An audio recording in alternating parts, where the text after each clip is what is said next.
सामने खड़ा होता है। क्या मनुष्य को जो दर्द सहन करना पड़ता है, मनुष्य को जो दुख सहन करना पड़ता है, वो दुख वो दर्द क्या संसार में जितने जीव हैं, जलचर थलचर वायुचर, इनको भी सहन करना पड़ता है? तो एक बात पहले तो अच्छे से समझ लो, जैसे आपके और हमारे हृदय के अंदर जो आत्मा है, जो मन है, जो चित्त है, जो वृत्ति है, जो जीव, जो मन, जो वायु हमारे भीतर है, आत्मा मन हमारे भीतर है, वैसा की वैसा ही मन, वैसी की वैसी आत्मा। एक छोटा सा छोटा जू होता है ना, उसमें भी होती है, और एक विशाल हाथी होता है, उसमें भी होती है। एक चींटी होती है, चाहे मगर होता हो, चाहे पशु होता हो, चाहे पक्षी होता हो, चाहे जलचर होता हो, चाहे थलचर होता हो, चाहे वायुचर होता हो, सब में वो आत्मा, सबका वो मन है, सबके भीतर है। बस आपको और हमको भगवान ने वाणी दी है, इसलिए हमें दुख आता है ना, तो हम रोकर सबको कह देते हैं। पर जब चींटी, झिंगुर, खटमल, मच्छर, मछली, जलचर, पक्षी, चिड़िया, पशु, बंदर आदि आदि जितने भी जीव है ना, जब इनको कष्ट आता है ना, तो ये किसी से कह नहीं पाते, क्योंकि इनकी वाणी हम समझ नहीं पाते। ये रोते जरूर हैं, ये रोते हुए दिखते जरूर हैं। अगर इनके अंदर आत्मा नहीं होती, मन नहीं होता, तो जरा विचार करो, एक बानर का बच्चा जब मर जाता है तो बंदर दूर खड़े होकर देखता रहता है। एक कुत्ते का बच्चा मर जाता है तो माँ, उसकी माता भी आंख से आंसू बहाती है। एक हिरण का बच्चा भी मर जाता है तो हिरण भी आंख से आंसू बहाता है। एक हाथी का बच्चा पानी में फंस जाता है तो हाथी चिंगाड़ कर उसको बाहर निकालने का प्रयास करता है। एक मछली का छोटा सा बच्चा भी अगर मरता है तो मछली की आंख में आंसू बह जाता है।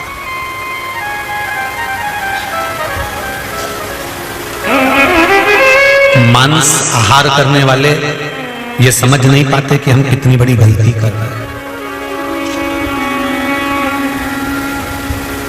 मांस आहार करने वाले ये नहीं जान पाते कि हमने कितनी बड़ी गलती करी है। ये गलती का भोग कब भोगते हैं? जब ये अगला योनि में जन्म लेते हैं। 84 लाख योनियों में जो मांस खाने वाले रहते हैं ना, इसमें जो मांस भक्षण करने वाले होते हैं, मांस खाने वाले होते हैं, इनको मादा बिच्छू का जन्म मिलता है। कौन सा? जम के बोलिए जरा। मादा बिच्छू। मादा बिच्छू कैसी होती है? अपने बच्चे को जन्म देती है। और मादा बिच्छू एक बच्चे को जन्म नहीं देती, ना जाने छोटे छोटे रूप में ना जाने कितने बिच्छुओं को एक साथ पैदा करती है मादा बिच्छू।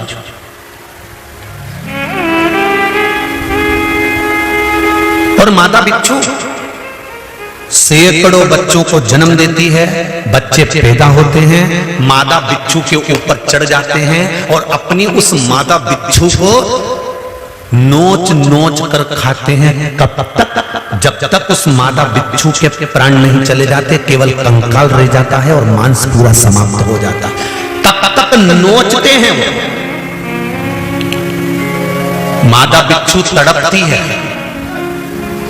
खूब चिल्लाती है, रोती है वो अपनी भाषा में, क्योंकि ये एक दिन का नहीं होता कि एक दिन तक बच्चे अपनी मां को खाते हैं। कहते हैं 2.5 महीने तक मादा बिच्छू को नोच नोच कर खाते हैं बच्चे, और वो मादा बिच्छू का मांस उखड़ उखड़ जाता है, केवल एक हड्डी का कंकाल रह जाता है।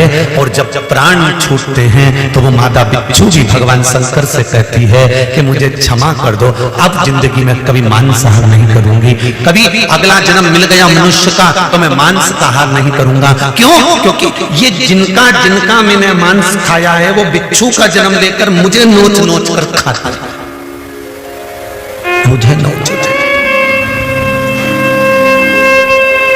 तुम्हारी जिह्वा का थोड़ा सा सुख, तुम्हारी जिह्वा का थोड़ा सा आनंद, एक जीव को मार देने का तुम्हारा थोड़ा सा सुख तुम्हारी जिंदगी को ना जाने कितनी लाख योनियों में भटका देता है और तुम्हारे जीवन को नष्ट कर देता है।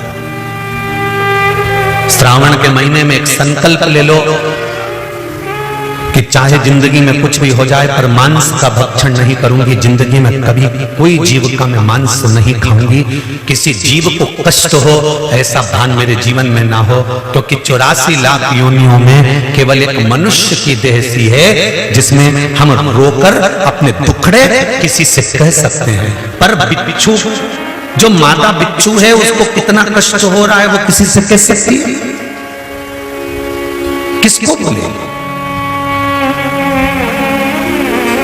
किसी ने पत्थर फेंक कर कुत्ते को मार दिया, उसकी टांग में लग गई, वो कितना चल रहा है। तुम्हारे पांव में लग जाए तो तुम पट्टा बांध लोगे, तुम्हारे पांव में लग जाए तो तुम डॉक्टर को दिखा कर दवाइयां ले लोगे, पर वो कुत्ते के पांव में लग गया, वो कितने दिन तक लंगड़ा कर चलेगा, कैसे चलेगा ये वो जानता है, कैसे खाएगा वो जानता है, एकांत में बैठकर कितना रोएगा ये वो जानता है।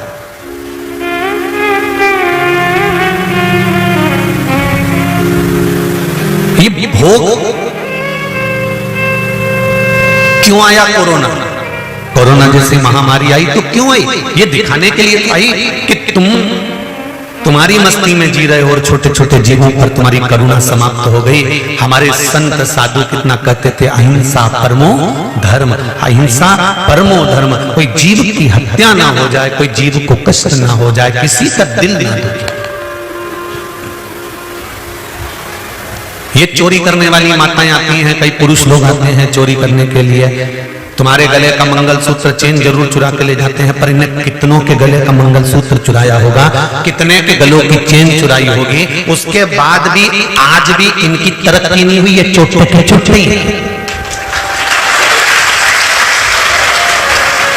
जिसकी चोरी चली गई 2 साल में उसके गले में वापिस चेन आ गई, जिसकी चोरी चली गई उसके गले में वापिस 2-4 महीने में 8 महीने में मंगलसूत्र आ गया, जिसकी चोरी चली गई उसकी तो गाड़ी वापिस आ गई, जिसकी चोरी चली गई उसका तो पर्स वापिस पैसे से भरा गया, जिसकी चोरी चली गई उसकी तो नई चप्पल वापिस आ गई, जिसकी चोरी चली गई उसका तो बैग वापिस आ गया। और जो चोरी करने वाले हैं, जिन्होंने कहीं उज्जैन में जाकर, कहीं कुंभ में जाकर, कहीं हरिद्वार में जाकर, कहीं यहाँ कुबेरेश्वर पर आकर, कहीं काशी में जाकर ये चोरी करते रहे, और आज भी इतनी चोरी करने के बाद, इतनी चेन इकट्ठी होने के बाद, इतने मंगलसूत्र इकट्ठे होने के बाद भी ये इनकी सफलता नहीं हुई, इनके बंगले और गाड़ी नहीं बने, ये चोटते ही रहे, इनकी सफलता इनको नहीं लगी।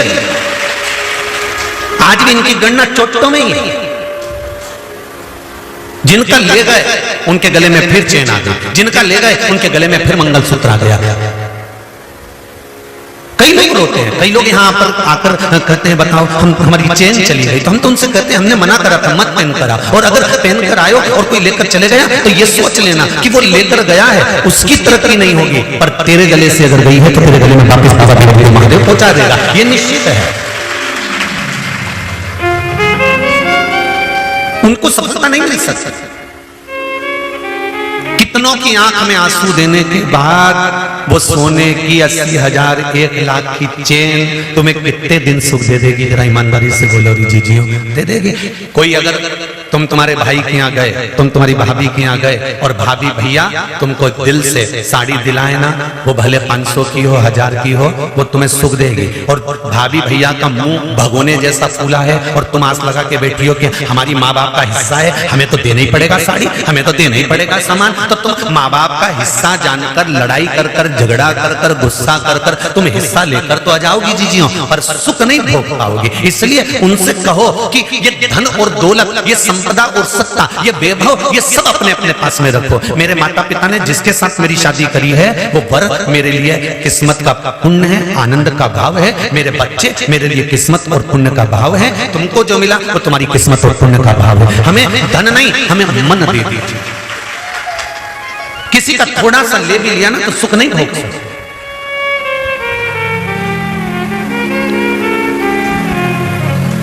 सुख का स्मरण नहीं करता होगा।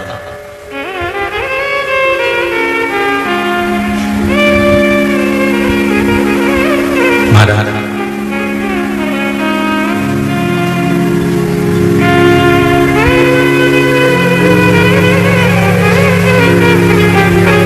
दिल दुखाकर किसी दूसरे का अपने चेहरे पर अगर प्रसन्नता लाते हो ना तो उसमें प्रसन्नता नहीं है।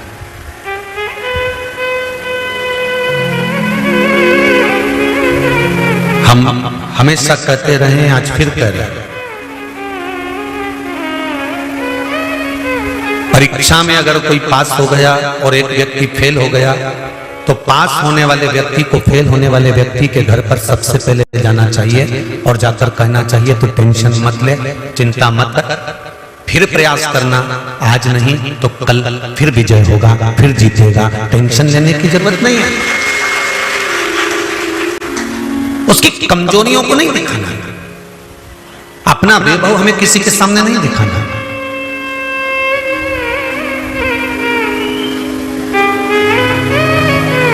सुख दोगे सुख मिलेगा, दुख दोगे दुख मिलेगा,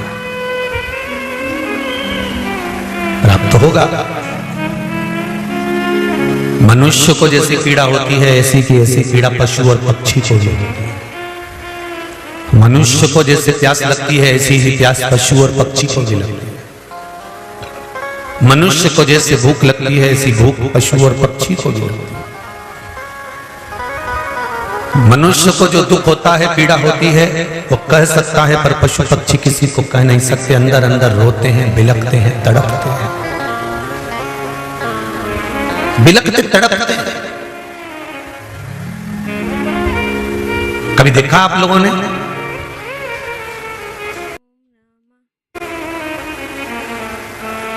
तुम्हारे घर में चूहा मर जाता, चूहा मर गया, चूहा मरने के बाद में बहुत दिन तक पड़ा रहता है, तो उसमें इल्लियां पड़ना चालू हो जाती हैं। बोलो सही है कि गलत है?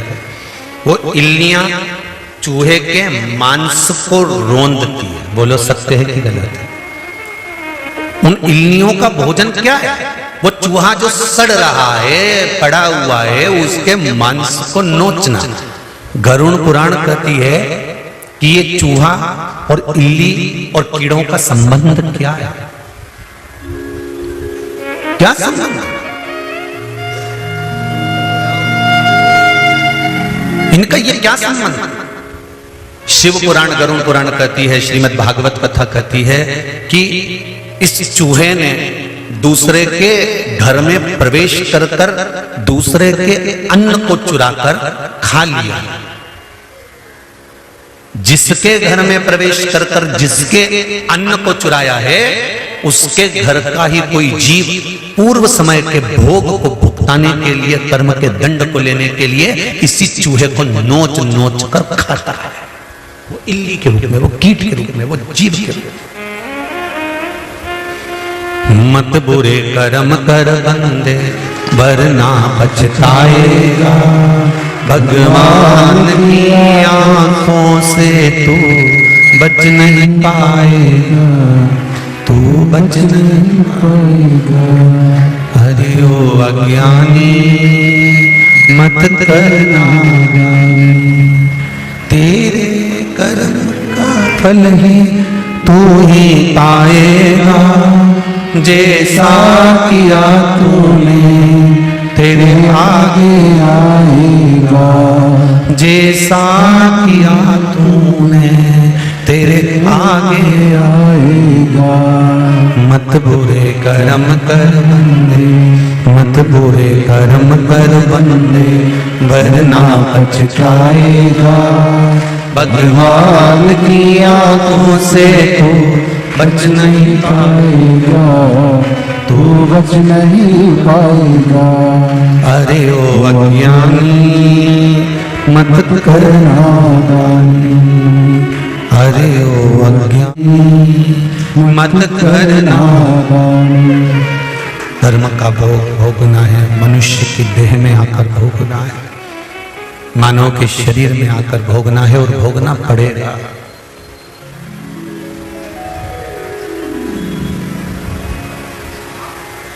अभी भी दुख की कमी है क्या? अरे बोलो तो, मानव का शरीर मिला है, ये दुख भोगने के लिए ही मिला है और भगवान का भजन करने के लिए ही मिला है। ये शरीर मिलने का कारण ही दो है, भजन करो और दुख भोगो।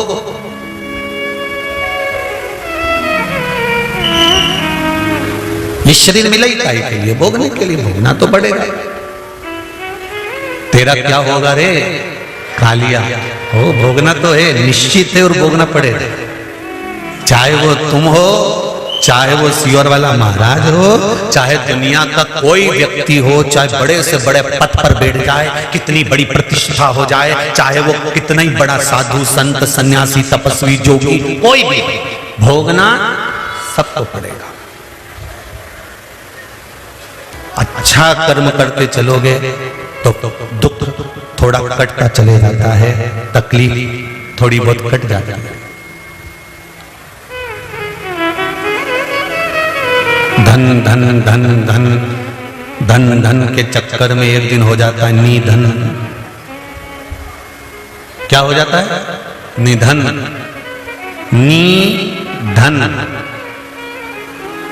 अब मरने वाले व्यक्ति से कोई पूछे कि तुम मर रहे हो, कितना रुपया चाहिए, बोलो कि नी चाहिए। अब निधन, अब धन नी चाहिए, अब निधन, अब धन नी चाहिए, अब तो निधन का समय आ गया, अब धन की महत्वता समाप्त हो गई। जिसको रोज पार्लर जाने का शौक होता है, अगर वो मर रही होती है, उसके प्राण छूट रहे होते हैं, और घर की मौसी की छोरियां कहे जीजी पार्लर वाली को बुला दो,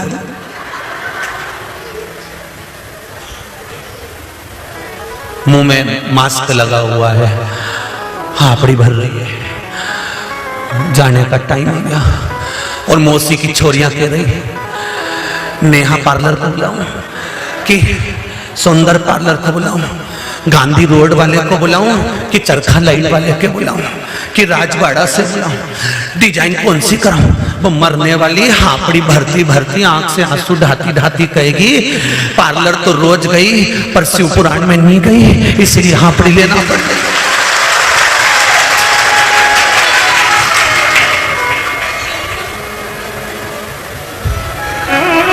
पार्लर में जाकर काया तो सवार ली, पर शिव महापुराण में चली जाती तो काया माया और चित्त सब संवर जाता। पार्लर गई, काया संवर गई, धागा से डिजाइन भी सीधी सीधी करवाई, उन्हें कई दिक्कत कर।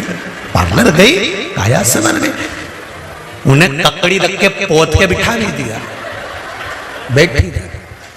तो जैसे पार्लर वाली बिठाए वैसे ही तो सियोर वाला महाराज बिठाए कि तुम जहां मर्जी पड़े, टीवी के सामने, आस्था चैनल के सामने, फेसबुक यूट्यूब पर या कुबेरेश्वर धाम में जहां कथा हो रही है वहां, जैसे पार्लर वाली 2-3 घंटा बिठाए, यहाँ पर कथा में भी 2-3 घंटा बैठना पड़े, बस वहां और यहाँ में अंतर है। वहां एक जैसी तुम चुप बैठी रहती हो, ना हाथ हिलाओ ना पांव हिलाओ, यहाँ 3 घंटे में बाबा रामदेव का पूरा आसन लगा लो।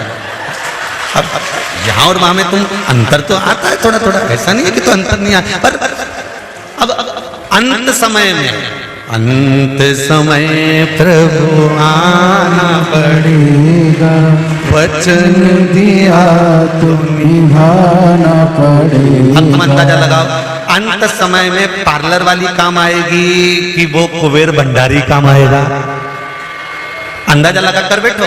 मास्क लगा हुआ है और पार्लर वाली बाल झाड़े, डिजाइन बनाए, और तुम वेंटिलेटर पर मास्क लगा के ऊपर सांस भर रहे, आखिरी, और मशीन चल रही है ऐसी ऊंची नीची ईसीजी बता रही, इधर से डॉक्टर बीपी शुगर सब नापता फिर रहा, ब्लड प्रेशर ऊंचा नीचा हो रहा, दवाई वाले दवाई दे रहा है, बोतल इधर से चढ़ रही, सब काम बेकार हो रहा, और अंत समय पड़ा हुआ है। पार्लर वाली बोले मैं श्रृंगार करूंगी, इधर से बीमे वाले आकर खड़े हो गए, सिग्नेचर करवा लो, बहू को मिल जाएगी रकम। मरने वाले से पूछ लो अलमारी की चाबी कहां धरी है, वो भी पता कर लो। अंत समय चल रहा होगा, सब अपना अपना मतलब निकाल रहे होंगे, उस मतलब की घड़ी में कोई तुम्हारा साथ नहीं देगा, सब तैयारी कर रहे होंगे। तुम्हारे मरने से पहले अलमारी में तुम्हारे एक साड़ी को छाट कर रख लिया जाता है कि डोकरी मरेगी तो कौन सी पहनाना है। बोलो जी सही बात है कि गलत है? हॉस्पिटल में मर रहे हो, साड़ी पहले निकाल के रख ली, हॉस्पिटल में तड़प रहे हो, तैयारी पहले कर दी, सब इंतजार में बैठे हैं। क्यों? अम्मा की कई स्थिति है कि अभी तो ठीक है, तो क्या ठीक है, अभी तो 2-4 दिन और जिएगी हो, तो इनने कहा बनाओ रोटी बनाओ, तो इनने रोटी बना के जिम के बैठ गए, और जिम के बस रोटी बनी थी और बनने के बाद तैयारी, कई इंतजार करते हैं। कोई बूढ़ा व्यक्ति त्योहार के टाइम पर बीमार पड़ जाए तो घर में खुसुर फुसुर होने लगती है, दिवाली और निकालते हैं। दिवाली और निकाल दें, होली और निकाल दें, राखी और निकाल दें, भगवान ऐसा और कर देना प्रभु, बस ये त्योहार और निकल जाए, फिर भले मर जाए। और कोई त्योहार के दिन ही मर गया तो भगवान का मुंह उल्टा भगोदा, उल्टा भगवान फिर अभी मरना था। अब तो कहीं जा भी नहीं सकते। मैंने तो पार्लर बुक करा था, तो क्या करें। ये कथा किसी दूसरे की नहीं है, ये कथा तुम्हारी और हमारी है।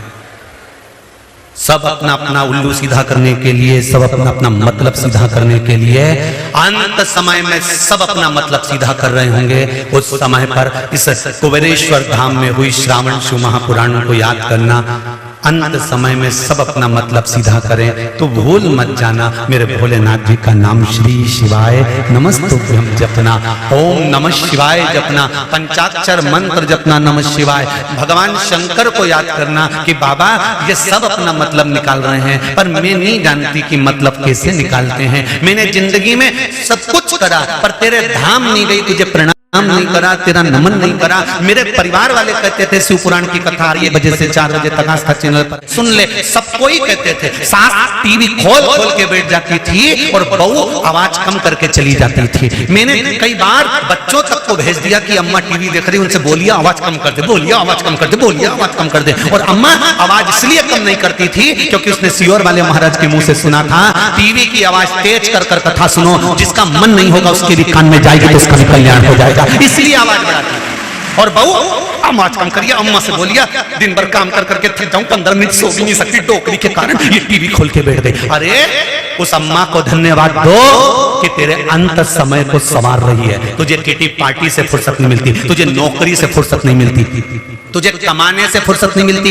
कम से कम डोकरी 1 बजे से 4 बजे तक टीवी खोलकर बैठ जाती है तो 2 शब्द हमारे कानों में चला जाता है तो हमारी जिंदगी सवर जाती है। अंत समय में ये शब्द याद आए। और जितने तेरे मतलब के लोग हैं ये तो सब नोचने में लगे रहेंगे। और अंत समय प्रभु आना पड़ेगा, वचन दिया तो निभाना पड़ेगा। आए ना आए प्रभु कुटुंब कबीला, अंत समय प्रभु आना पड़ेगा। आपका किया गया पुण्य आपके सामने आएगा। खुद के घर के पुत्र भी अंत समय में साथ नहीं देंगे क्या? अरे बोलो तो नहीं, अगर दे दे तो बात दूसरी है। तुम मास्क लगा के बेटी लेकर पड़े हो, आईसीयू में पड़े हो और बेटा तुम्हें देखने आए और तुम उससे कह देना बेटा तू सो जा, मैं आई घूम के पार्लर से, हो सकेगा? नहीं, भोगना खुद को पड़ेगा। पुत्र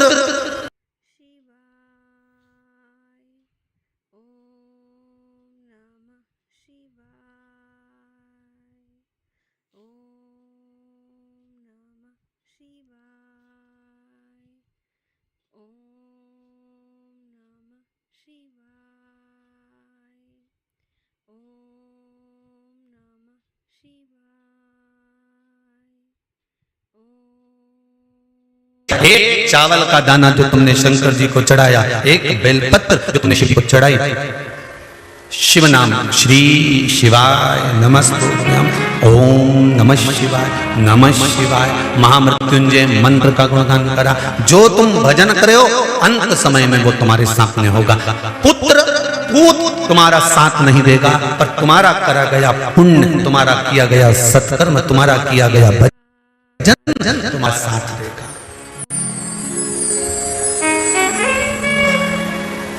कोई नहीं आया।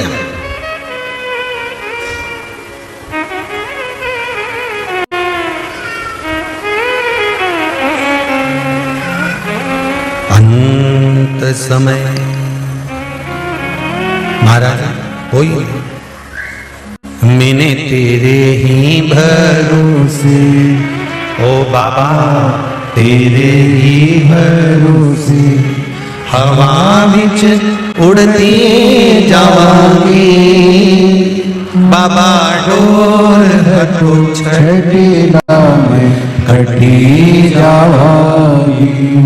भोले मैं तेरी पतंग, ओ बाबा मैं तेरी पतंग, हवा बिच उड़ती जावांगी बाबा डोर हथो छठीला में घटी जावांगी।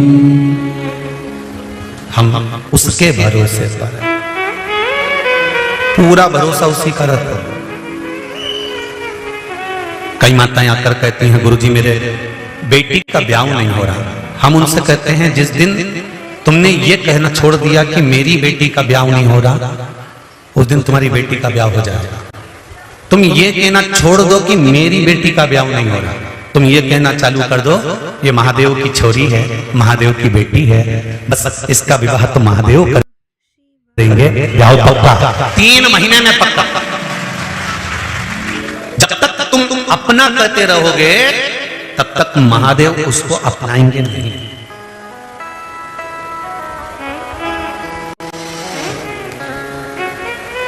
जिस दिन तुमने सत्य की परिकाष्ठा को जान लिया, जिस दिन तुमने सत्य को पहचान लिया, उस दिन सत्य जब तुम्हारे सामने आ गया तो सारे बंधनों से अपने आप मुक्त हो जाओ।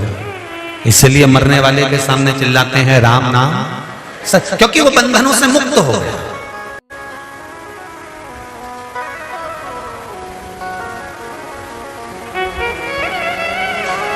एक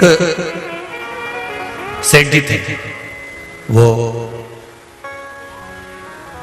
एक बार कहीं जा रहे थे, जाते जाते एक नीम का पेड़ मिल गया। नीम के पेड़ के नीचे वो बैठे तो उनको एक छोटा सा तोते का बच्चा मिल गया। तोते के बच्चे को लिया, उनने तोते के बच्चे को पाल पोस कर बड़ा करा, खूब सेठ जी उसको बोलना सिखा दिए, तोते का बच्चा बोलना भी सीखे। सेठ जी ने अपने तोते के बच्चे को एक चीज बड़ी भारी सिखाई कि जिंदगी में तू कभी झूठ मत बोलना, सत्य बोलना। सत्य बोलता रहेगा तो सुखी रहेगा, और हो सकता है सत्य के बल पर एक दिन तू बंधनों से मुक्त हो जाए। सेठ तो धर्मात्मा था,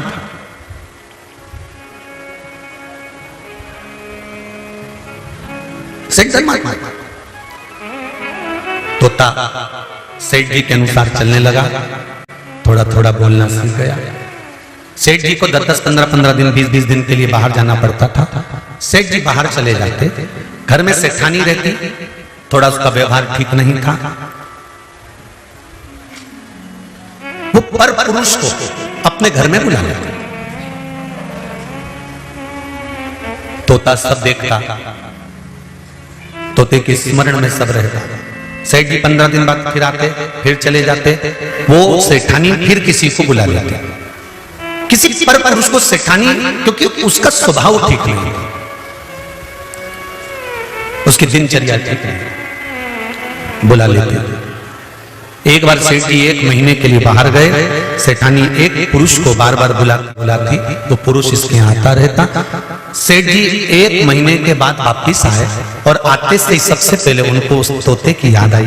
तोते से जाकर मिले, तोते से कहा तोता ठीक तो हो? मिट्ठू बोला ठीक। मिट्ठू ने आवाज लगाना चालू करी, यहां एक आदमी रोज आता है। अब मिट्ठू तो मिट्ठू, सेठानी के कान में आवाज गई, सेठानी को लगा ये तो मरवाएगा मुझे। सेठानी ने आवाज लगा कर कहा सुनो, इतनी दूर से आए हो, 1 महीने बाद आए हो, चलो जल्दी रोटी वोटी खाओ। कहां तोते के पास बैठे हो जाकर? फिर तोते ने आवाज लगाई, यहां तुम्हारे जाने के बाद एक आदमी रोज। सेठ जी सोचे पता नहीं क्यों बोल रहा है। सेठानी को लगा ये तुम अपने को मरवा के मानना। सेठानी को लगा कुछ ऐसा करा जाए कि ये बोलना बंद कर दे। तो सेठानी ने अनार को छीला, उसके दाने निकाल के मिट्ठू को डाले, तोते को डाले, तोता अनार खा गया। सेठ जी फिर बैठे थे, तोते ने फिर बोलना चालू करा, यहाँ एक आदमी रोज आता। फिर सेठानी गई, मिर्ची लाके डाली, मूंगफली का दाना लाके डाली, चना लाके डाली, मिट्ठू सब खा गया। फिर बोला यहाँ एक आदमी। सेठ जी का दिमाग चला कि आखिर ये मिट्ठू ऐसा क्यों बोल रहा है, ये तोता ऐसा क्यों बोल रहा है। सेठानी को लगा 15 दिन से रोज अच्छा अच्छा खाने को दे रही है उसको, एक काम करती उसको धक्का मारना चाहिए। मेरी पोल पट्टी खोलने चला, सेठानी ने 2-3 दिन उसको पानी दिया, खाने को दिया, तो वो भी मिट्ठू बोले यहाँ एक आदमी रोज आता। सेठानी को लगा ये तो मुझे मार कर मनेगा, एक काम करती हूं आज इसका पिंजरे का दरवाजा ही खोल देती हूं। और सेठानी ने पिंजरे का दरवाजा खोला, तोता भाग गया, तोता भागा अपने परिवार में पहुंच गया। परिवार वालों ने पूछा तू इतने दिन 14 कितने महीने तेरे को हो गए वहां पड़े पड़े पड़े पड़े पिंजरे के अंदर, आखिर तो पिंजरे से बाहर कैसे निकला? तो उस तोते ने कहा मेरे सेठ जी ने कहा था सत्य बोलते रहना, एक दिन बंधन से मुक्त हो जाएगा। सत्य बोलते रहना बंधन से मुक्त हो जाएगा। तोता कहता है मैंने सत्य को पकड़ लिया और वो सत्य बोलता रहा, भले किसी को बुरा लगे चाहे भला लगे, सत्य बोलने में पीछे नहीं हटा, इसलिए आज बंधनों से मुक्त हो। आज मैं बंधनों से छूटा हूं। हम झूठ बोलकर, हम गलत बोलकर दूसरों को प्रसन्न कर लेते हैं। बोलो सही है कि झूठ व्यक्ति क्यों बोलता है? किसी के प्रसन्नता के लिए। झूठ व्यक्ति क्यों बोलता है? किसी के प्रसन्न भाव के लिए। हम झूठ बोलकर दुनिया के लोगों को तो प्रसन्न कर लेते हैं, पर अपने जीवन की नरक भोगने की एक लाइन निश्चित कर लेते हैं। शिव महापुराण की कथा कहती है किसी को बुरा लगे चाहे भला लगे, 2 बार लगेगा 4 बार लगेगा, पर सत्य कहने में पीछे मत हटो। अंत समय में भी सत्य तुम्हारा साथ देगा और एक दिन उस परमात्मा के दरवाजे पर पहुंचा देगा। सत्य हो जिंदगी। कई लोग हमारे पीछे पड़े रहते हैं, कई बार गलत बोल देंगे, गलत बना देंगे, कहीं गलत न्यूज बना देंगे, कहीं गलत प्रचार चालू कर देंगे, झूठा प्रचार चालू कर देंगे, झूठा बोलना चालू कर देंगे। और हम इस व्यासपीठ से कभी ये नहीं सोचते कि उसने ऐसा बोल दिया तो उसके लिए कुछ कहा जाए। नहीं, एक दिन सत्य तो सामने आएगा ना। आप अपनी सत्यता की जिंदगी जीते रहो, पलट कर आएगा, घूम कर आएगा, पर सत्य कुछ दिन के बाद 2 महीने में, 3 महीने में, 4 महीने में, 6 महीने में पलट कर जरूर आएगा। झूठ इसको कब तक दबा सकता है? सत्य सत्य होता है, वो समझ आएगा ही।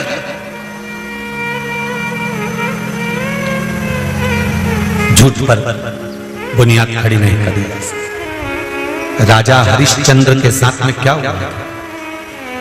सत्य पर टिके थे राजा हरिश्चंद्र। और रामचरितमानस भी कहती है रघुकुल रीत सदा प्राण जाए पर वचन न जाए, प्राण जाए पर वचन न जाए, प्राण जाए पर वचन न जाए। महाराज मेरे शंकर भगवान को सत्य कहा जाता है, इसलिए शिव जी को सबसे ज्यादा प्रिय है सत्यम शिवम सुंदरम।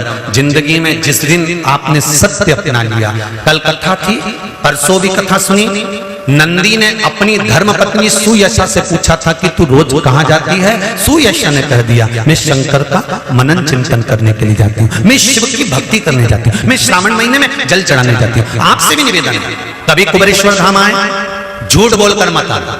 कुबेरेश्वर धाम की धरा पर जब पांव रखो, तुम्हारे परिवार वालों से कह देना कि मेरा मन कर रहा है कुबेरेश्वर जाने का, मेरा मन कर रहा है कुबेरेश्वर का दर्शन करने का, मेरा मन कर रहा है कुबेरेश्वर धाम जाने का। और सत्य बताता रहो कि मेरी मनोकामना ये है, मेरी कामना पूरी हो गई तो धोख लगाने जा रही हूं, मेरी कामना लेकर बाबा के पास जा रही हूं, मैं सत्य के मर्ग। कोई तुम्हें मना कर दे, तुम्हारी सास के क्या करना जाता है, पति के अभी नहीं जा सकती, मत जा, क्यों जा रही है, झगड़ा कर भी मत आना, किसी का मन उदास कर मत आना। अगर तुम्हारे परिवार वाले जिस दिन के हाँ आज मेरा मन है चलो चलो अब चलते हैं, किसी का दिल मत दुखा। टीवी के सामने कथा सुन लो, मोबाइल पर कथा सुन लो, फेसबुक यूट्यूब पर कथा सुन लो, और कुबेरेश्वर धाम की पावन धरा से कथा सुन रहे हो, दिल लगाकर सुन लो। बुलाएगा जब उसकी कृपा होगी वो हाथ का इशारा कर कर बुलाएगा, हाथ का इशारा। एक पत्र आया है, देखिए उसमें कितना सुंदर भाव लिखा, उसमें बहुत प्रश्नों का भी भाव है, वो भी पढ़ेंगे।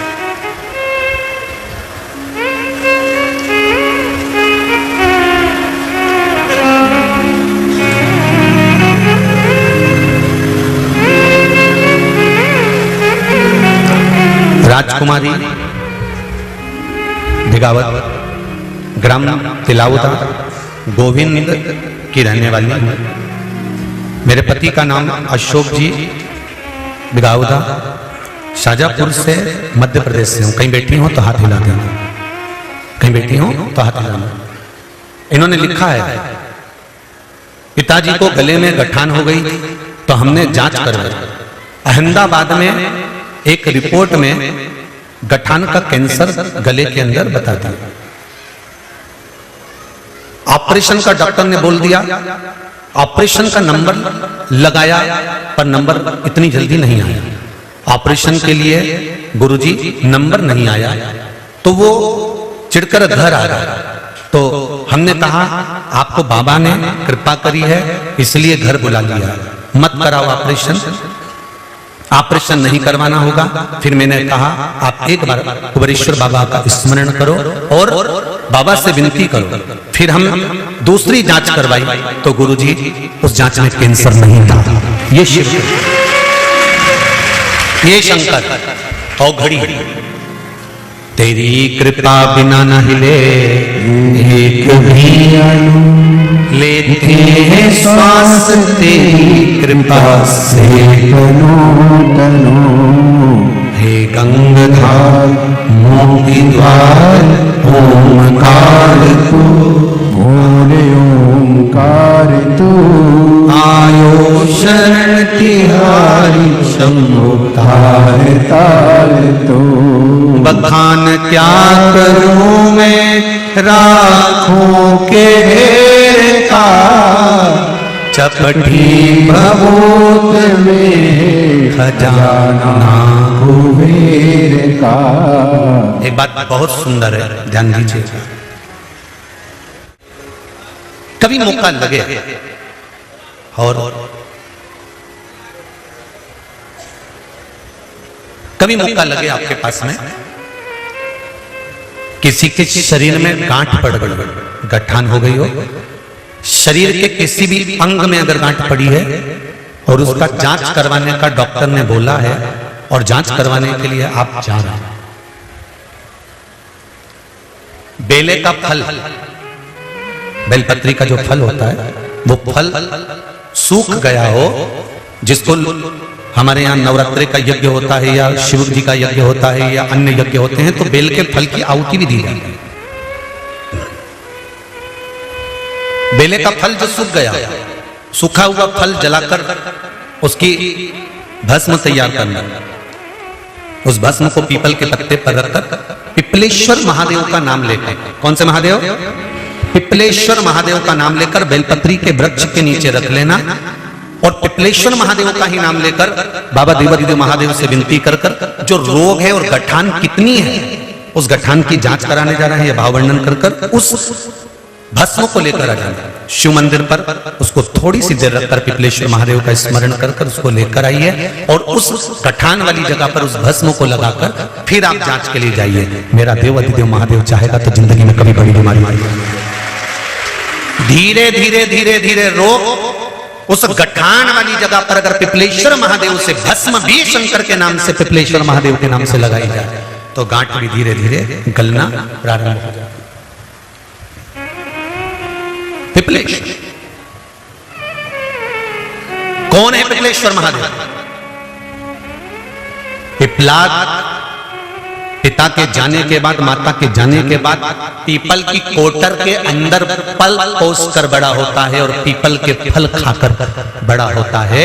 शंकर भगवान ने एक पीपल की कोटर में रखकर पिपलाद को बड़ा कर दिया था तो पिपलाद ने शंकर भगवान का भजन कर कर शिव को प्राप्त करा। तो शंकर भगवान ने जब पिपलाद को दर्शन दिया था तो पिपलेश्वर महादेव शिव जी का नाम हुआ था। पिपलाद ने कहा था भोलेनाथ मेरे दुख की घड़ी में आप खड़े हुए हो और मुझे सुख का भान कराया है। जब व्यक्ति के जीवन में बहुत भारी रोग हो और बहुत तकलीफ में हो तो मेरा पिपलेश्वर महादेव उसके हर क्षण सामने खड़ा हो, तो वो पिपलेश्वर महादेव के रूप में खड़ा हो।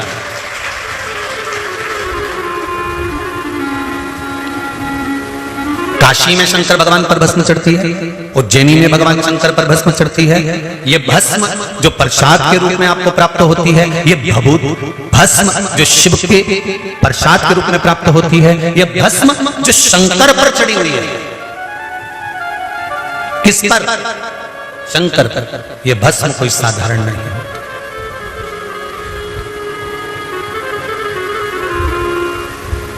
इसका प्रयोग कहां करना है, कैसे करना है, कब करना है, यहां तक इसका वर्णन है महाराज। पहले की कथाओं में भी इसका वर्णन किया गया कि हम जो मस्तक पर भस्म धारण करते हैं, त्रिपुंड धारण करते हैं, कंठ पर भस्म लगाते हैं, भुजाओं पर भस्म लगाते हैं, कलाइयों पर भस्म लगाते हैं, हृदय पर भस्म लगाते हैं, कर्णों पर भस्म लगाते हैं। जब यज्ञ करता ब्राह्मण यज्ञ पूरा करवाते हैं तो उस सुरवे को लेकर भस्म निकालकर आपके कंठ पर, श्रवण पर, मस्तक पर, हृदय पर लगाते कि नहीं लगाते? उस भस्म का प्रमाण है।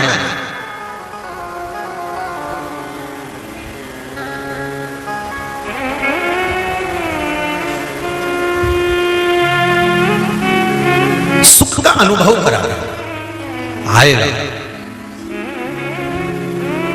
सत्य को पकड़ने का थोड़ा सा प्रयास करिएगा।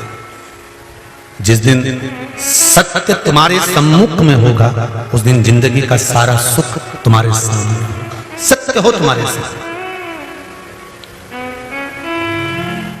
हे ओ घरदानी, हे त्रिकालदर्शी, हे कैलाशी, हे अविनाशी, हे कुबेरेश्वर महादेव, आपका कंकर शंकर है। इस भूमि पर, इस जमीन पर बैठकर कंकर का स्पर्श कर कर मैं बाबा आपसे निवेदन करती हूँ कि मेरे हृदय की मनोकामना पूर्ण करना और मुझे पुनः फिर 3 महीने में वापिस इस भूमि पर बुला लेना।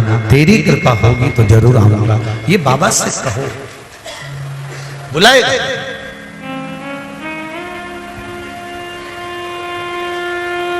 कोई खाली नहीं गया कुबेरेश्वर के धाम से। ए भाई ध्यान देना जरा, रोज बिजली कड़की, रोज पानी गिरा, ऐसा ऐसा वर्षा की पूरे चारों तरफ जल जल था। कथा भी पूरी हो गई, गुरु पूर्णिमा का उत्सव भी पूरा हो गया, लोग चले नहीं गए। उसके बाद जो बिजली गिरी, जो आंधी चली, जो पानी बरसा और टेंट गिरा, उसमें कोई नहीं, केवल 8-10 लोग। अगर इतने लाखों में भरे होते तो क्या होता विचार करो। वो तो शिव था, भंडारी ने हाथ में झेल रखा था। उसकी कृपा, ये उसकी उदारता, ये उसकी दया। उसके बल पर जियोगे, उसके सहारे जियोगे और उस पर आश्रित होकर जियोगे तो दुख सामने आ भी जाएगा तो कब निकल जाएगा मालूम नहीं पड़ेगा। भोलेनाथ दया करना, मैं तेरे भरोसे हूँ। मेरे बाबा दया करना, मैं तेरे भरोसे हूँ। हम उसके सहारे जी, हमारा जीवन उसके सहारे है। आप ये कभी मत कहो कि मेरी बेटी की शादी कर देना। आप तो देवाधिदेव महादेव से उसके कंकर को शंकर नमन कर कर, भले टीवी के सामने बैठे हो चाहे मोबाइल के सामने बैठे हो, तुम्हारे हाथ में भले मोबाइल चल रहा हो, तुम दिल से उससे कहो। तो ये मत कहो कि मेरा काम है, मेरी दुकान है, मेरा व्यापार नहीं चल रहा, मेरी दुकान नहीं चल रही, मेरी नौकरी नहीं लग रही। उससे ये कहो अगर मैं दुखी हूं तो आप प्रसन्न नहीं हो सकते, क्योंकि माँ बाप अपने बेटे को दुखी देखकर कैसे प्रसन्न होंगे। मैं आपकी संतान हूं और मेरा व्यापार, दुकान, नौकरी ये आपकी है, आपको चलाना है। बेटा आपका, बेटी आपकी, इसलिए विवाह भी आप करोगे। अगर कुबेरेश्वर धाम आने के बाद भी अगर मेरी झोली खाली मिल जाए, 15 साल शादी के हो गए, 20 साल हो गए, लोग कहते हैं संतान नहीं होगी, पर मैंने सुना है कि तू झोली भरता है तो खाली तो नहीं रहती है, जब तू देगा तो खाली कैसे रहेगी। पत्र में लिखा एक पत्र में लिखा, देखिए, गुरुजी, मेरी ननंद को 6 वर्ष हो गए थे, उनको कोई संतान नहीं थी। पत्र में मेरी ननंद को 6 वर्ष हो गए थे, उनको कोई संतान नहीं थी। जैसा कि आपने बताया आंकड़े की जड़ का मैंने कहा और फिर कुछ उपाय बताकर जैसा वर्णन किया उपाय करो, तो गुरुजी उन्होंने किया। अब बाबा की कृपा से उसको 7वां महीना चल रहा है। ये शिव, ये शंकर, ये शिव की उदाहरण। तेरा ही दिया मैंने खाया पिया है, तेरा शुक्रिया है, तेरा शुक्रिया है। शिव की आराधना का फल क्या है?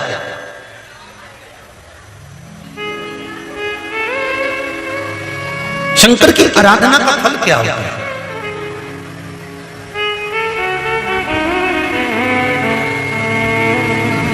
उस पर किया गया विश्वास कभी टलता नहीं,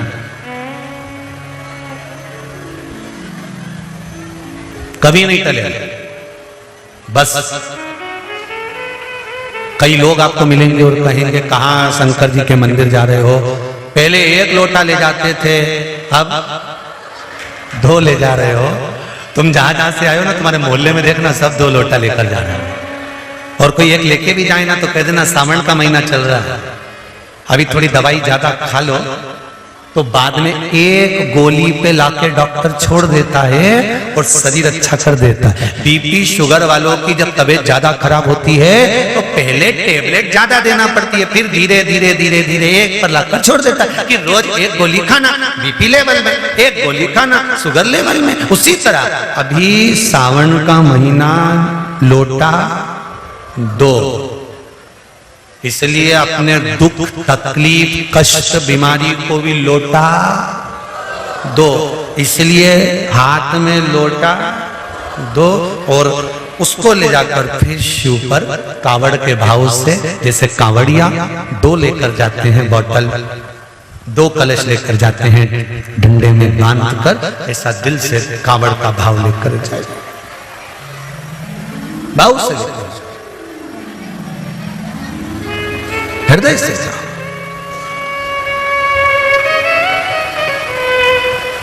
पवित्र नदियों का जल, और पवित्र नदियों का जल नहीं मिलता तो अपने घर का जो परिंदा होता है, मटका होता है ना, घर का जो मटका होता है, परिंदा होता है, घर में जहां रसोई घर में जल भर कर रखते हैं, ये भी गंगा यमुना और सरयू से कम नहीं होता, क्योंकि वहां पर हमारे पूर्वजों का, हमारे पितरों का, हमारे कुल देवी देवता का स्थान होता है। रसोई घर अन्नपूर्णा और शंकर का स्थान है, और जहां रसोई घर में पानी भरकर रखा जाता है वो हमारे पितरों का, हमारे पूर्वजों का, हमारे कुल देवी देवता का स्थान माना जाता है। इसलिए वो परिंदा, वो मटका भी कोई कम नहीं है। अगर नदी का जल नहीं मिल रहा, पवित्र नदी का जल नहीं मिल रहा, आप कांवड़ लेकर जाना चाहते हो, जल में 2 पात्र लेकर जाना चाहते हो, घर का पानी लेकर, घर के हंडे का जल लेकर जाओ उसके दरवाजे। महाराज शिव कथा कर रहे, सत्य पर जिंदगी जीनी। अंत समय में पुत्र या पूत तुमको नहीं तार सकता, अंत समय में तुम्हारा किया गया पुण्य सत्कर्म तुम्हें तार देगा। शंकर भगवान की आराधना जब माता सती जी ने करी, भगवान शिव को पति बनाने के लिए खूब डराया, खूब लोगों ने कहा क्या चक्कर में पड़े हो, पाए सती क्यों शिव की आराधना कर रहे हो, क्यों, किस लिए?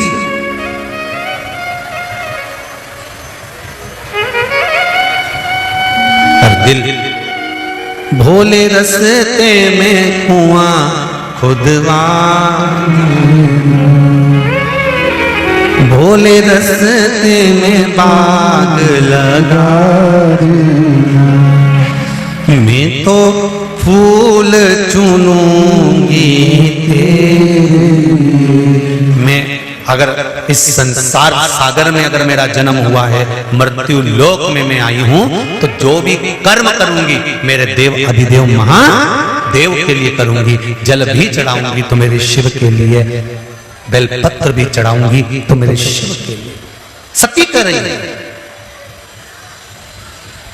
दक्ष प्रजापति ने समझाया, सती विवाह मत कर, शिव के साथ तुझे नहीं पढ़ाऊंगा, शंकर के साथ तेरी शादी नहीं करूंगा, मैं नहीं विवाह करूंगा शिव के साथ। सती मैया अपने पिता दक्ष प्रजापति को समझा रहा है। पिताजी,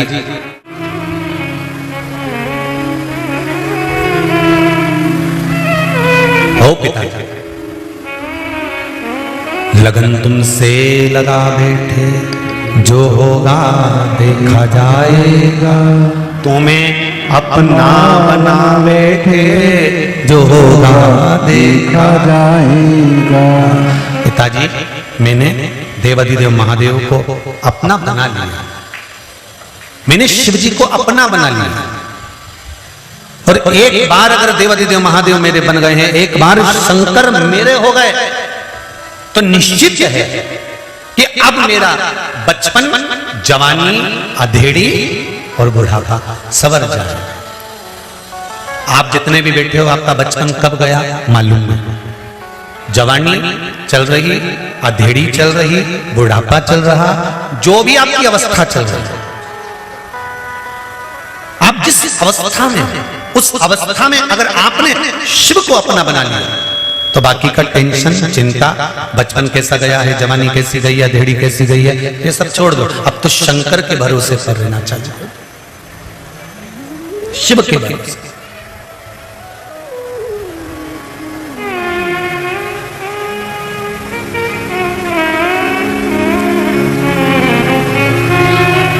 आप सबका घर किसी नल्ले के पास में तो नहीं है, नाले के पास। यदि घर नाले के पास होगा और पानी बहुत तेज गिर गया, जम के तो बोलो, नींद आएगी क्या रात को? और वो नाला भी गंदा, उमें इतना गंदा पानी आए न, पूरे गटर का पानी, पूरा गंदा पानी उस नाले में से निकल कर जाए, तो क्या करोगे भैया? मकान बनवाना तो थोड़ा नाले से जम के तो बोलो दूर बनवाना। ये गंदा नाला बहकर जाता है, और यदि ये गंदा नाला बहकर जा रहा है, अगर इसका पानी हमारे यहाँ आएगा तो हमारा तो घर पानी में बह जाएगा, टूट जाएगा। इसलिए नाले से घर दूर बनाया कि गंदा नाला बहकर जाता है। पर कहीं कहीं का लोभी जो व्यक्ति होता है, वो नाले में ही दो पांव खड़ा करके ऊपर भी छत छत डाल देता। फिर होता क्या? जो बारिश आई और पानी भराया और घर का दोनों पाया तो गया ही गया, और आधा घर भी उसमें बह गया। गंदे नाले से घर को दूर बनाया जाता है। उसी तरह संसार में कोई गंदा व्यक्ति है, चुगली करने वाला, निंदा करने वाला, बुराई करने वाला, छल करने वाला, प्रपंच करने वाला, कपट करने वाला, बेईमानी करने वाला, तो इससे थोड़ी सी दूरी बनाकर रहना। अगर इसके साथ ये दो पांव रख दिए ना, तो समझ लेना कि पूरा बर्बाद कर कर छोड़ेगा। तब तक तू बर्बाद नहीं होगा, तब तक ये छोड़ने वाला नहीं, तब तक नहीं छोड़ेगा। एक हंस की कौवे से दोस्ती हो गई। हंस ने कौवे से कहा, कौवा बोला हंस मुझे भूख लग रही है। हंस गया मोती लेकर आ गया, ले रहे कौवे खा ले। कौवे ने जो मोती मुंह में रखा तो उसकी जो चोंच थी वही तोड़ दी। कौवा बोला लो हो गया कल्याण, तुम ये खाते हो? हंस बोला हाँ, हम तो मोती ही खाते हैं। मोती? हाँ, ये कोई खाने की चीज है? और नहीं तो हंस हैं हम तो मोती ही चुगते। हो अब कौवा की चोंच चली गई। बड़ा परेशान, बड़ा दुखी, बड़ा तकलीफ, बड़ा कष्ट। थोड़ी देर बाद कौवे ने हंस से कहा कि गला पकड़ रहा, कौवे ने हंस से कहा कि तुम मेरे साथ चलो, अब तुम्हें मैं लेकर चल। कौवा हंस को ले गया, शमशान में रहता था बड़ के पेड़ के ऊपर, कौवा बैठ गया हंस को लेकर। अब हंस ने कहा कौवे मुझे भूख लग रही है। कौवा कैप भी लेके आया, एक मरा हुआ कुत्ता पड़ा था उसका मांस उठा कर लिया, ले हंस। हंस के जिंदगी में मर जाऊंगा पर ये गंदी चीज नहीं खाऊंगा। हम हंस हैं, हम हंस हैं, मर जाऊंगा पर गंदी चीज नहीं खाऊंगा। दोनों बात कर रहे थे, कौवे के मुख से मांस का टुकड़ा नीचे गिर गया। मांस का टुकड़ा जैसे ही नीचे गिरा और मांस का टुकड़ा नीचे गिरते ही मांस का टुकड़ा नीचे गिरते जैसे ही मांस का टुकड़ा नीचे गिरा एक राजकुमार के ऊपर पड़ गया। राजकुमार के ऊपर जब मांस का टुकड़ा पड़ा, राजकुमार ने धनुष और बाण उठाकर जो फेंका वो कौवे को मारने के लिए। कौवे को तो नहीं लगा, हंस को लग गया। कौवा भाग गया, हंस नीचे गिर गया। राजकुमार ने हंस से कहा, हंस देव मैंने तो कौवे को बाण मारा था, कौवे के लिए छोड़ा था, तो बाण आपको लग गया, आप क्षमा कर दीजिए, आप क्षमा करिए। हंस कहते हैं युवराज गलती तुम्हारी नहीं है, गलती मेरी है, गलती मेरी है। आवाज फैल रही ना, इसको सुकोड़ के थोड़ा सा करो सही। गलती मेरी है और मेरी गलती यह है कि मैंने गलत व्यक्ति की संगत कर ली। मेरी गलती यह है कि मैंने गलत व्यक्ति का साथ पकड़ लिया। कौवा गलत काम कर कर भाग गया, हंस को बाण लग गया। गलत काम करने वाला व्यक्ति गलत काम कर कर भाग जाता है और अच्छा व्यक्ति जेल में धरा जाता है। जिसने कुछ करा ही नहीं, इल्जाम उस पे लग जाता है। ऐसा एक संभव, उस ऐसा एक भाव नहीं है, ऐसे कई हैं, कई।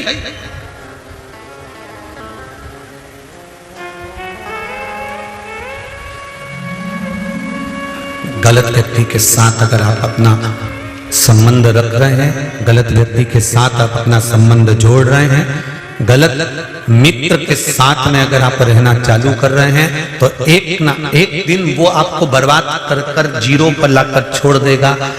इसलिए शिव महापुराण की कथा कहती है, दुनिया के लोगों को सत्संग करने वाले अच्छे नहीं लगते। दुनिया के लोगों को जो बाइक पर घुमाए, खूब जोरदार तरीके से पैसा इधर उधर उड़ाता फिरे, तो उनको लगे सबसे अच्छा व्यक्ति ये, सबसे अच्छा व्यक्ति यही।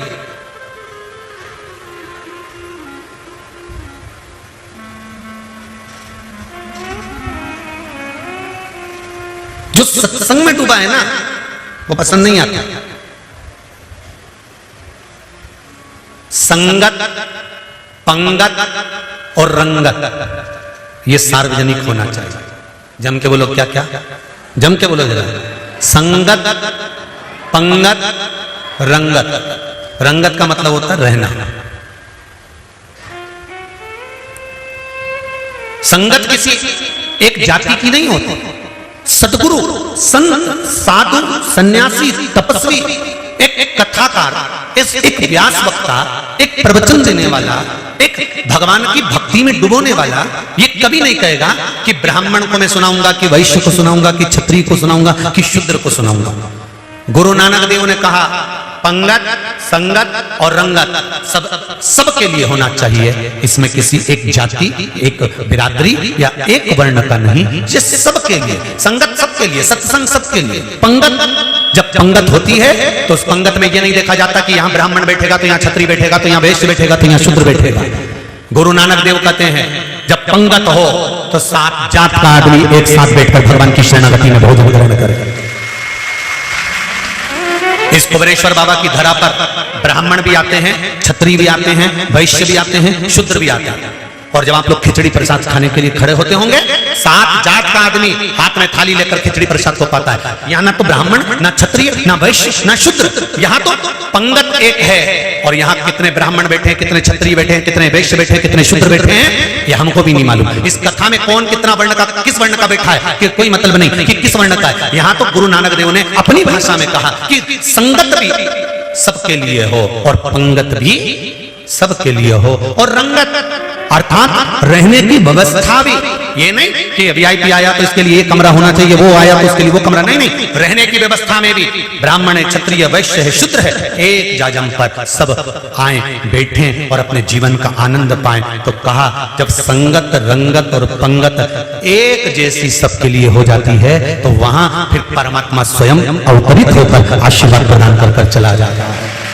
जब रंगत, संगत और पंगत एक जैसी हो जाए तो गुरु नानक देव कहते हैं फिर वहां मेरा राम, मेरा कृष्ण, मेरा शिव, मेरा परमात्मा स्वयं आकर विराजमान हो जाता है। फिर वहां छल नहीं रहता, वहां कपट नहीं रहता, वहां बेईमानी, वहां प्रपंच नहीं रहता, वहां समता का भाव है, समता का। शंभु शरणे मानो घड़ी रे घड़ी दुख काटो दया करे दर्शन आपो। समता का भाव। बस जिंदगी की एक बात शिव महापुराण की कि गलत संगति में बैठना भी नहीं और गलत संगति वालों से साथ रखना भी नहीं। मंदिर जाओ, तुम्हारी पड़ोसन जो शंकर का भगत करती हो, भजन करती हो, उसके साथ चले जाओ, और अगर नहीं करती हो तो अकेली चले जाओ। संसार में आए थे तो 2-4 को साथ लाए थे क्या? अरे बोला तो जम क्या? नहीं,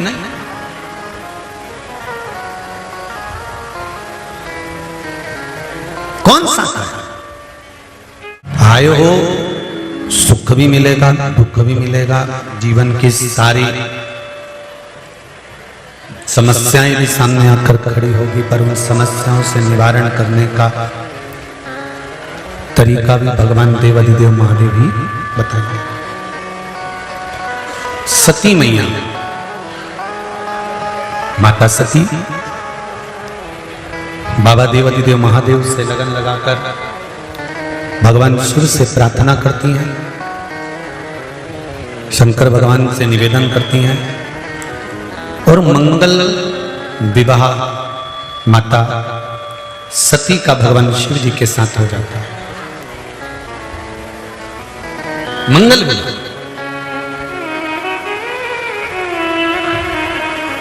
एक बात ध्यान देना जरा, कई बार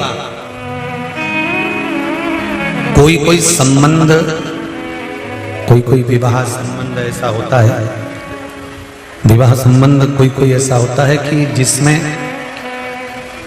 आप नहीं करना चाहते, आपको पसंद भी नहीं है, पर आपने उस संबंध को छोड़ भी दिया कि अब मैं इस संबंध को नहीं कर रही हूं, कोई दूसरा लड़का देखेंगे और भी संबंध आएंगे, जब देखा जाएगा करेंगे।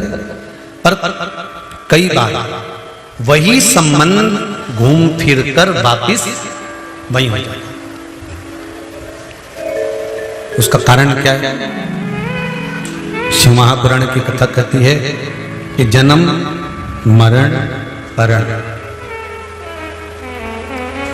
ये मेरे ओगरदानी, मेरे बाबा देवादिदेव महादेव ने इसको निश्चित कर रखा है कि कहां, कब, किस स्थान पर, कैसे, किस समय पर होना, ये उसने निश्चित किया।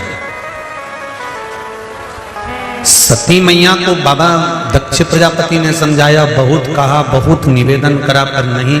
आखिरी में सती मैया का जो मंगल विवाह हुआ, वो विवाह माता सती का बाबा देवादिदेव महादेव के साथ हुआ।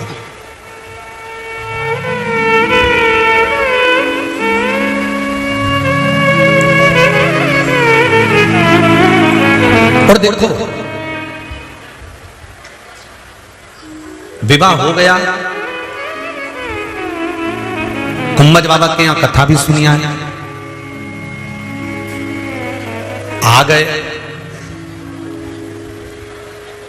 शंकर भगवान ने सती मैया का त्याग कर दिया। सती मैया अपने पिता के घर गई और जलकर भस्म हो गई। बहुत ध्यान देना जरा इस कथा पर। कई लोग गलत स्मरण करते हैं कि वो केदारनाथ गए थे, अच्छा करने गए थे, प्राण छूट गए। वो अमरनाथ गए थे, अच्छा करने गए थे, दर्शन करने गए थे, प्राण चले गए।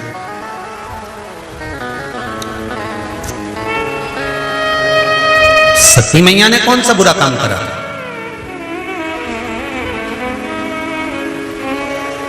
सती मैया भी तो कथा सुनकर आ रही थी कुंभज ऋषि के यहां से। एक बार त्रेता युग माहे शंभु गए कुंभज ऋषि पाए। कुंभज ऋषि पाए। एक बार भगवान शंकर माता सती को लेकर कुंभज ऋषि के आश्रम में कथा सुनने गए। कथा सुनकर वापिस आ रहे थे और बीच में राम जी का दर्शन हुआ। सती मैया ने परीक्षा ली, झूठ बोला और उस झूठ और परीक्षा का फल यह हुआ कि शंकर भगवान का त्याग हो गया। समझना जरा कथा को। हम तो उज्जैन गए थे, हम तो काशी गए थे, हम तो ओंकारेश्वर गए थे, हम तो नर्मदा नहाने गए थे, हम तो वहां गए थे और ऐसा हो गया। नहीं, उसका कारण है सती मैया कुंभज ऋषि के पास में कथा सुनकर आ रही थी। इन्होंने परीक्षा ले ली। परीक्षा लेने के साथ में झूठ बोल दिया। किसी भी तीर्थ में जाओ, किसी भी धाम में जाओ, चाहे तुम उज्जैनी जाओ, चाहे तुम कुबेरेश्वर धाम आओ, एक बात का स्मरण अपने जीवन में रखना, तीर्थ जाते समय भी और तीर्थ में रहते समय भी और तीर्थ में से वापस जाते समय भी हमसे कोई गलती तो नहीं हो रही, कोई पाप तो नहीं हो रहा, हमने किसी का दिल तो नहीं दुखा दिया, हमने किसी को कष्ट तो नहीं दे दिया, हमने कहीं किसी के नेत्रों में जल तो प्रदान नहीं कर दिया, हम तीर्थ भी गए तो कहीं हमने परीक्षा तो नहीं ले ली। तीर्थ में जाकर भी लोग परीक्षा लेते हैं। कई लोग कुबेरेश्वर परीक्षा लेते हैं। हम भी तो देखें आखिर है क्या, क्यों लोग इस पगले के चक्कर में पड़े, हम भी तो देखें कारण क्या। और जब वो यहां आते हैं कुबेरेश्वर धाम में दरवाजे से प्रवेश करते हैं, यहाँ पर ना तो कोई बेल मिले, ना कोई बभूति मिले, ना कुछ मिले, ना कुछ मिले। यहाँ तो गौ माता को चारा खिला दो बड़े प्रेम से, या फिर बैठे कंकर शंकर की पूजन कर लो और खिचड़ी प्रसाद पाओ और अपने घर जाओ। अब यहाँ कुछ तो मिले नहीं इनको कि कुछ यहाँ पर कोई तिथि होती हो, किसी और वाला महाराज कोई पत्रिका देता हो, किसी और वाला महाराज यूं यूं करके फेंक देता हो, तो यहाँ तो कुछ भी नहीं हो। यहाँ तो केवल एक काम है, सारी समस्या का हल एक लोटा जल। यहाँ तो एक बात है कि तुम भले मत आओ, अपने गांव में रहो, नगर में रहो, शहर में रहो, मोहल्ले में रहो, जो तुम्हारे गांव में मंदिर हो, तुम्हारे पड़ोस में मंदिर हो, वहां एक लोटा जल चढ़ा।